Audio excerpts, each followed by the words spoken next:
Alright, so this is the Valentine trick, or the Valentine's trick, or really whatever you want to call it. It's a really good trick to do. It does a powerful effect, and it is designed to really be done with two people.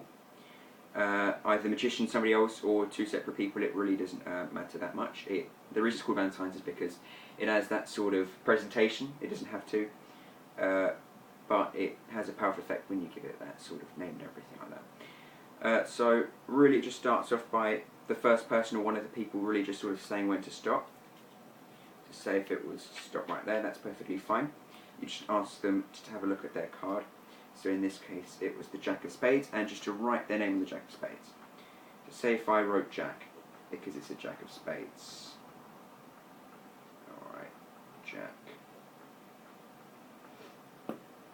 Actually, I'll just make this a bit better. There you go.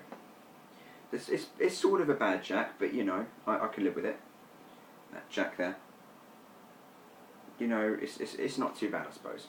But let's say I take the Jack and I'm going to put it in this pile.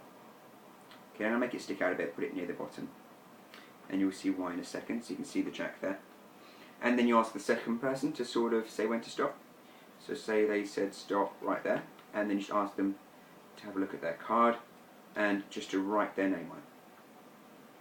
So say I wrote, I don't know, Spade, why not? I did Jack on the other one. I was about to write Spade again. Okay, oh yeah, Spade. I was going to write Spade. Spade, why not? It can really be anything. I prefer if it's their names, but I don't have names, so I'm just going to write Spade. Right there, I don't know if you saw that, so I'll just do it again. Spade, right there.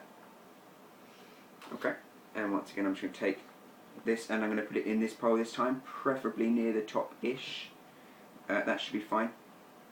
And now when I put these two packs on top of each other, the reason I put one near the top, one near the bottom, is just so you can see that difference there. Sort of the amount of cards in between them. It's pretty significant. And then you just ask them to push the cards in, just like that, and without doing anything, you just ask them to snap their fingers, both of them at the same time, and they both snap their fingers and watch. So now if I go through the deck, Spades card, I say Spades, that's person. Spades card is turned over, and hopefully the card that Nine of Spades is paired with is indeed Jack's card. So you got the Jack, Jack's card, the Jack of Spades, and Nine of Spades, aka Spade. So you got their two cards, and what I'm going to do is I'm going to take them both and put them together, one facing one way, one facing the other way, just like that. And I'm going to ask one person to hold out their hand and have the second person put the hand on top. And then really they can do whatever they like. You can snap their fingers or whatever. Really, it doesn't really matter.